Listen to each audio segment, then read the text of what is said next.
আজ যে ঘটনাটি আপনাদের সাথে শেয়ার করতে চলেছি সেটি একটি মেয়ের স্যাক্রিফাইসের ঘটনা। কারণ বাবা মাকে না জানিয়ে একদিনের মধ্যে বিয়ে করে চলে যেতে হয় মুম্বাই। ব্যক্তিগত কারণে নাম মেনশন করছি না, তো চলুন শুনে নেওয়া যাক আজকের এই সত্য ঘটনাটি। নমস্কার, আপনারা শুনছেন শব্দটুকু চ্যানেল। 21শে সেপ্টেম্বর আমার জীবনের সবচেয়ে বড় দিন। আজও চোখ বন্ধ করলে দেখতে পাই সবকিছু যেন স্বপ্নের মতো ছিল। আমাদের সম্পর্কে 4 বছর 1 মাস। ঠিক এই দিনই আমরা একে অপরের হাতে হাত রেখে পালিয়ে বিয়ে করেছিলাম। কিন্তু শুরুটা ছিল অনেক আগের, অনেক বেশি সরল, অনেক বেশি নিষ্পাপ।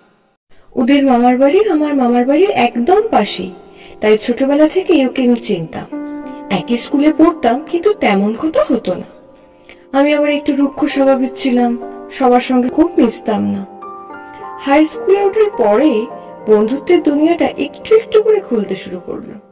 তখনই ওর সঙ্গে টিউশনে একসঙ্গে পড়ার সূত্রে বন্ধুত্বটাও গাঢ় হয়ে গেল। সেই বন্ধুত্ব থেকে জন্ম নিল এক অচেনা টান, এক অচেনা মিষ্টি ভালো লাগা।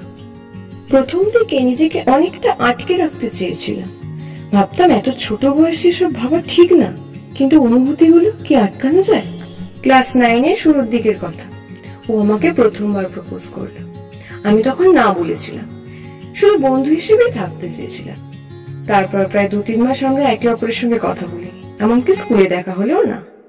এরই মধ্যে এলো আমাদের পাড়ার কালী পুজো, যে কালী পুজোয় আমরা ছোট্টবেলা থেকে রাত জাগতাম।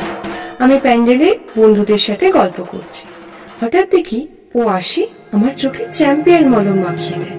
ব্যথায় চিৎকার করে উঠেছিলাম, কিন্তু পরে জানলাম ও ইচ্ছা করেই এমন করেছে, কারণ আমি নাকি ওর দিকে তাকাচ্ছিলাম না।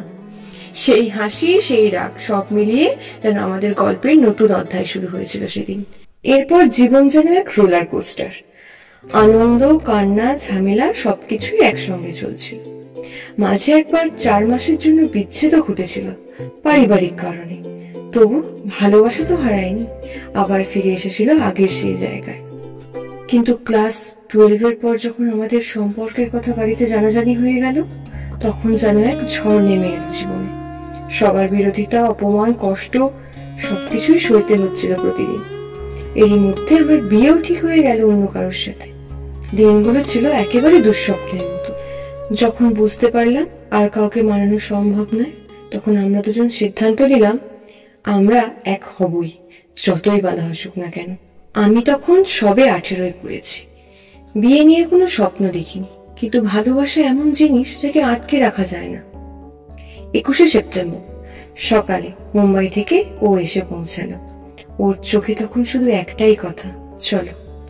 কোথায় বিয়ে হবে, কিভাবে হবে, কিছুই ঠিক ছিল না।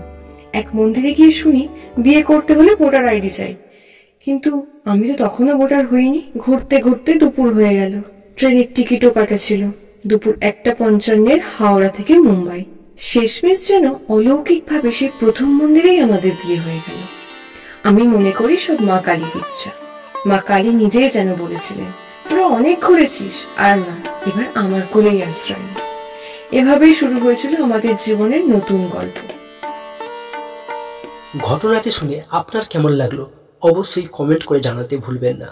আর আপনি যদি চান আপনার লাভ স্টোরি শেয়ার করতে, তাহলে ডেসক্রিপশানে দেওয়া জিমেলে মেল করতে পারেন। দেখা হচ্ছে নেক্সট কোনো ঘটনা নিয়ে। Thanks for watching.